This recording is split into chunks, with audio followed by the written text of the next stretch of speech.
Wow, சூப்பராக வந்திருக்கு பிரியாணி. பார்த்து பொறுமையாக போவோம், இந்த முள் குத்தும் காலில். என்ன சீத்து, என்ன பயங்கரமாக வேலை ஓடிட்டு இருக்கு போல. ஆமாம். ஹேமே ஃபேமிலிஸ் எல்லாரும் எப்படி இருக்கீங்க? நல்லா இருக்கீங்களா? ரொம்ப நாள் கழிச்சு எங்கள் வீட்டில் பிரியாணி போட போகிறேங்க. வந்துட்டு வினோ கேட்டுக்கிட்டே இருந்தான், பிரியாணி போடு பிரியாணி போடுன்னு சொல்லிக்கிட்டே இருந்தான். ஆனால் வந்துட்டு எனக்கு ஆசை இன்னைக்கு பிரியாணி முன்னாடி தான் கேட்டிருக்கீல்ல, ஆனால் நான் போட்டு கொடுத்ததில்ல. இன்னைக்கு நான் சாப்பிடுன்னு சொன்னேன். ஸோ அதனால எல்லாமே வாங்கிட்டு வந்து கொடுத்துருக்கான். ஸோ நான் இன்னைக்கு பிரியாணி எப்படி போட போகிறேங்கிறத அப்படியே ஒன்று ஒன்றா பார்க்கலாம். நேற்று பிரியாணி போட போகிறேன்னு சொன்னது போதும், திவி நேற்று நைட்டுலேருந்து ஒரே ஆர்ப்பாட்டம். நான் கறி எடுக்க நான் தான் போகணுன்னு காலையில் 7 மணிலேருந்து குதிச்சுட்டு அவனும் அவங்க அப்பாவும் தான் போய் கறியெல்லாம் எடுத்துகிட்டு வந்தாங்க. காலையில் நான் சொல்கிறேன் பாரு, இட்லி சாப்பிட்றியாடான்னு கேட்குறேன். இட்லி போய் வாங்க போனேன்னா வேணாப்பா, நான் ஒரு ஐடியா பிரியாணி சாப்பிட்டுக்கிறேன். நான் சொன்னேன் டைம் ஆகிடும், நம்ம வந்துட்டு தயிர் ஊற்றி சாதம் அடிச்சிருங்க, தயிர் ஊற்றி சாப்பிட்டுக்கலாம், நம்ம திவிக்கு மட்டும் தயிர் செட் ஆகாது, இட்லி வாங்கிட்டு வந்துருன்னு சொன்னேன். அங்கே போயிட்டு நான் பிரியாணி சாப்பிட்டுக்கிறேன், எனக்கு இட்லி வேணான்னு சொல்லி அழைச்சிட்டு வந்திருக்கான். அவன் எப்படி பார்த்தாலு நான் திவி தான். இப்போ நான் சமைச்சு எடுக்கிறதுக்கு 12 மணி ஆகிடும் பிரியாணி போட்டு எடுக்கிறது. அது வரைக்கும் பட்னியாக வேறப்பான். அவனோட பிளான் என்னன்னு தெரியுமா? தயிர் சாப்பிடலான்னு ஒரு பிளான். ஆமாம், வீட்டில் தயிர் அவர் தயிர் பைத்தியம். அவன் தயிர் எங்கே இருந்தாலும் ஃப்ரிட்ஜுக்குள்ளே தெரியாமலாம் போய் எடுத்து சாப்பிடுவான். சின்ன பிள்ளையிலேருந்து அப்படிதான். நான் பிரியாணி ஸ்டார்ட் ஆகிட்டு இருக்கு போல. பிரியாணி ஸ்டார்ட் ஆகிட்டு, ஆனால் 11 மணிக்கு வெயிலும் நல்லா கொதிக்க ஆரம்பிச்சிட்டு, கறி வெயில் தாங்க முடியல. இந்த வெயில் எடுத்துட்டு என்னடா இப்படி வெயில். இதுக்கே எப்படின்னா, நான் கறி அலசுறது கிட்டத்தட்ட 2 மணி நேரம் அலசுறேனே. எப்படி நினச்சிப்பாரு, ரொம்ப நேரமாக அலசிக்கிட்டு இருந்தாங்க கறியை அலசி. எனக்கு அலசுறான் வெள்ளையாக்கிட்டு வந்துட்டான். ரொம்ப இடுப்புலாம் வலி கண்டுடுச்சிங்க. ஆமாம், ரொம்ப நேரம் வெயிட். நான் வேலை பார்த்தப்ப அலசுனேன் சீத்து, இப்போ தான் அலசுறேன். நான் வேலை பார்த்தேன் தெரியுமா? அலசுனதே எனக்கு பெரிய விஷயம். அதுவே உன் காலில் விழுந்து கிடக்கல. நீ எத்தனை மணி நேரம் கழிச்சு அலசிட்டு வந்தாலும் ஒன்றும் பிரச்சனை இல்லை இல்லையா? நமக்கு யாராவது ஹெல்ப் பண்ணாலே பெரிய விஷயம் இல்லையா? ஓகேங்க, எண்ணெய் நல்லா சூடாயிடுச்சு. எண்ணெயா நெய்யா? நெய் எண்ணெய் ரெண்டுமே போட்டிருக்கேன். அது கூட பட்டை கிராம்பு ஏலக்காய். மாஸ்டர் சொல்லிட்டாரு, வெங்காயத்தை தான் ஃபஸ்ட்டு போட்டு வதக்கணுமா? மாஸ்டர் வெங்காயம் தான் மாஸ்டர் போட்டிருக்கேன், வெங்காயம் தான் போட்டுட்ருக்கேன். அப்புறம் தான் மற்றது தக்காளி எடுத்தது போகிறேன் மாஸ்டர். தக்காளி போடணுமா? இப்போ பாருங்க ஒரு ஸ்டாக்கை. திவி பிரியாணி சாப்பிட்டுட்டு பீச்சுக்கு போவோம். எங்கே போவோம்? பீச்சுக்கு போவோமா? ஆனால் நீ குளிக்கக்கூடாது.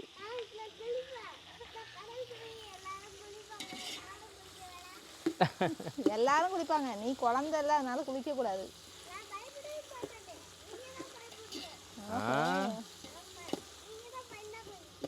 அப்ப நீங்களாம் தைரியசாலியா?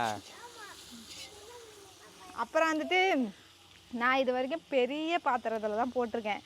இது சின்ன பாத்திரம் இப்போ வாங்கினது, அதில் ஃபஸ்ட் டைம் போடுறேன். வெங்காயம் நல்லா வதங்கிடுச்சு.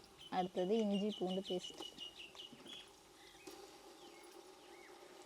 ஆனால் நம்ம வீட்டில் ரொம்ப நாளைக்கு அப்புறம் பிரியாணி போடுறோம்ல. ஆமாம், ரொம்ப நாளைக்கு அப்புறம் இல்லை, ரொம்ப மாதத்துக்கு அப்புறம். எங்கள் வீட்டில் இப்படி ஒரு கொல்லையில் இப்படி ஒரு வாசனை ரொம்ப நாள் ஆகுது. அடிக்கடி முன்னெல்லாம் நான் பிரியாணி போடுவேன், இப்போ தான் போடுறதில்ல, உடம்பு ஒத்துழைக்க மாட்டேங்குது. அப்புறம் நிறைய பேர் கமெண்டில் கேட்டுகிட்டே இருந்தீங்க, அக்கா உங்கள் ரோஜா செடியில் நிறைய மொட்டு வச்சுருக்கு, என்னக்கா உரம் போடுறீங்க அப்படின்னு சொல்லிட்டு கமெண்டில் நிறைய பேர் கேட்டீங்க. என்ன உரம் போடுறான்னா எனக்கு தெரியவே தெரியாது. எல்லாத்தையும் வினோ தான் மெயின்டைன் பண்ணிகிட்டு இருக்கான். அதை காமி வினோ, என்ன போடுறங்கிறது சொல்லு அப்படியே.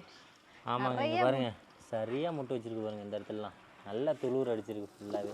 நான் இதுக்கு டிஏபி உரம்னு சொல்லிட்டு போடுறேங்க. அப்புறம் வாழைப்பழம் தோல் இருக்குது பார்த்தீங்களா, அதை தண்ணியில் ஊற வச்சு அதை ஊற்றுவாங்க. அவ்வளோதாங்க கொடுத்துக்கிட்டு இருக்கேன் உரம். இதை பாருங்கள் நல்லா துளுர் அடிச்சிருக்கு, பார்க்கவே பச்சை பச்சேன்னு இருக்குல்ல ரோஜா செடியோட மொட்டு. ஆமாம், திவி காலையிலே தயிர் ஊற்றி சாப்பிட்டுட்டு ஜாலியாக உட்காந்துருக்காரு. எப்போ பிரியாணி வரும்னு தானே வெயிட் பண்ணுறாரு. பிரியாணி இப்போ கிடைக்காது. ஹாய் திவி. எல்லாரும் எப்படி இருக்கீங்க? நல்லா இருக்கீங்க?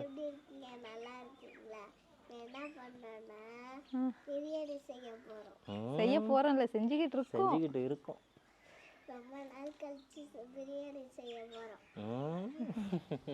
பிரியாணி போடுன்னு திவி தான் ரொம்ப கேட்டுக்கிட்டே இருப்பான். என்னமா பிரியாணியே போட மாட்டீங்க? பிரியாணியே போட மாட்டேன் அப்படின்னுவான். வெறும் இட்லி போட்டு கொள்றேன்.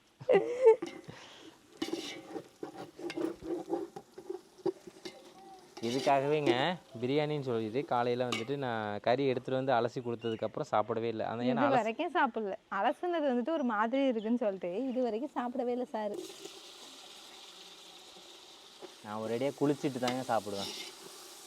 அது கறி அலசுனானே அது வந்துட்டு அவனுக்கு செட் ஆகலை. ஒரு மாதிரி இருந்துகிட்டே இருக்குது. நம்ம வயிற்ற பரட்டுதாமா. நம்ம 2 பேரும் குளிச்சுட்டு சாப்பிடுவோம். ஏன் பீச்சுக்கு போகிறேன்னு சொன்னீங்க? இங்கே பீச்சுக்கு போவோம். பீச்சுக்கு நாங்கள் குளிச்சுட்டு தான் போவோம். காலைக்கு போவோம். காலைக்கு போவோம். காலைக்கு போவோம்.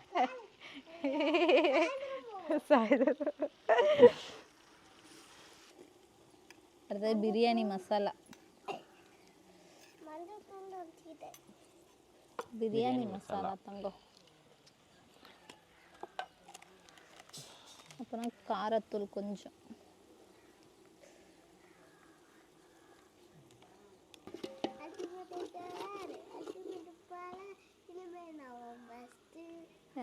நீ பெஸ்டா?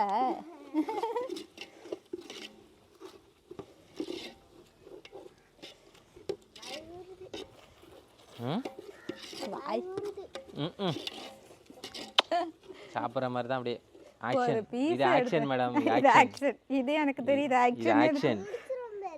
இது ஆக்ஷன். இது ஆக்ஷன் பேபி. இவனோட நடவடிக்கையை வெளில விட்டு பாருங்க. பாருங்க பாருங்க சிரிக்கிறான் பாருங்க. பாருங்க சிரிக்கிறான் பாருங்க. கொஞ்சமா தயிர். தயிரா?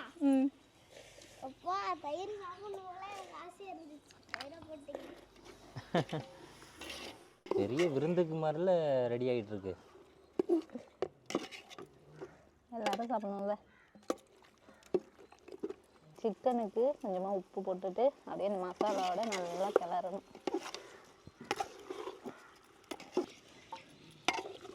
பாருங்க.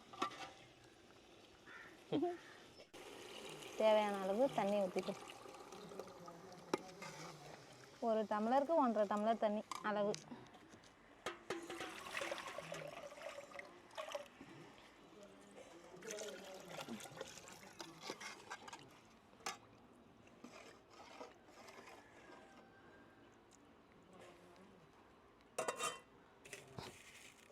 தேவையான அளவு உப்பு. ஆல்ரெடி உப்பு போட்டிருக்கேன். இப்போ கொஞ்சம்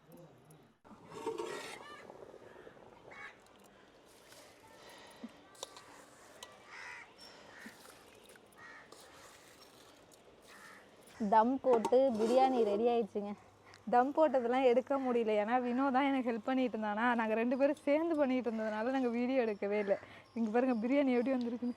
வேற மாதிரி வந்திருக்கு. வாவ், சூப்பராக வந்திருக்கு பிரியாணி. பிரியாணி ரெடி ஆயிடுச்சுங்க. சாப்பிட போகிறோம். சரியான பசிங்க. வெயில்ல 3 பேரை சுருண்டுட்டோம். திவியோட நாங்க 2 பேரும் சுருண்டுட்டோம். ஆமாம், ரொம்ப வெயில் அதிகம். சாப்பிடு திவி. திவி இதோ வச்சிருக்கேன் கணத்து இல்லையா பிளேட்டில்? வெள்ளை பிளேட்டில் கிரேவி இல்லையா? திவி தங்கம், என்ன பிரியாணி எப்படி இருக்கு சொல்லுங்க. நீங்கள் தான் வந்துட்டு டேஸ்ட்டு செஃப். உடனே எடுத்தோடனே உன இப்படிதான் டேஸ்ட்லாம் பார்க்கறது இல்லை.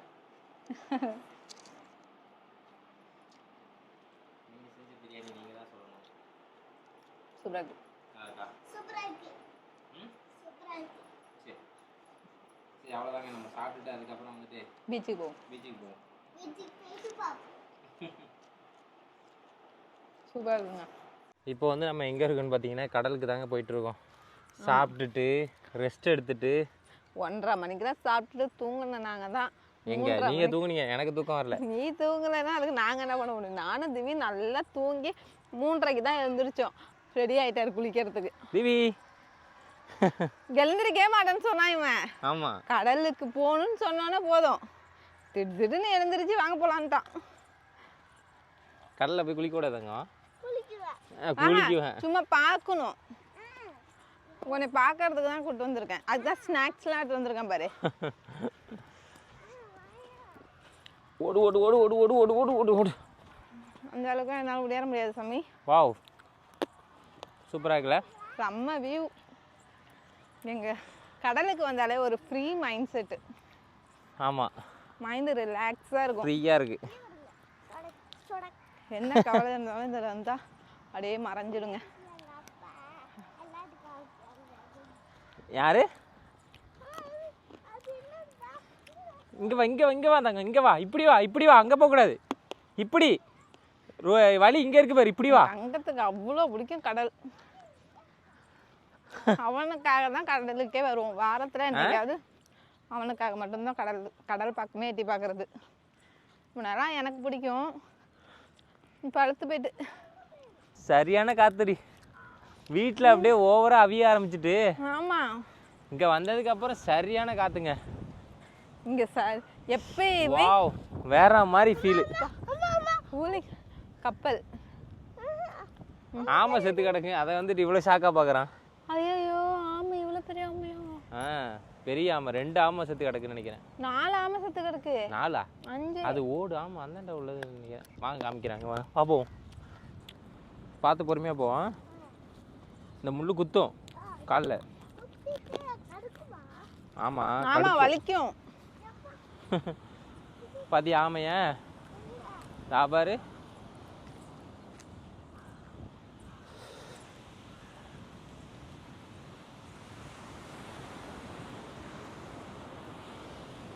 ஸ்வா 1 2 3 4 5 6 ஆமாடா சீது, 6 ஆமை செத்து கிடக்கு. ஏன் இப்படி செத்து கிடக்கு? எதனால தெரியல என்னன்னு. நல்ல பெருசு 6 ஆமை. கடல் ஆமையை நான் இப்பதான் பாக்குறேன். ஜாலியா இருக்கா?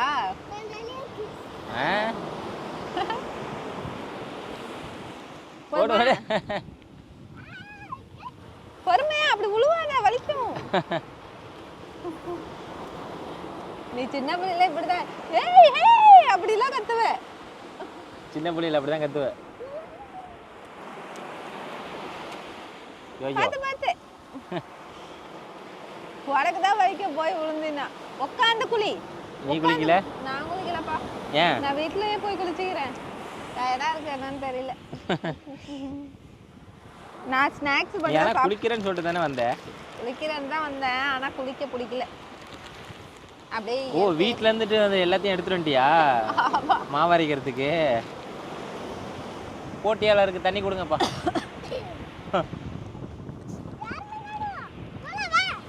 அது யாரும் இல்லை, அங்க இருக்காங்க.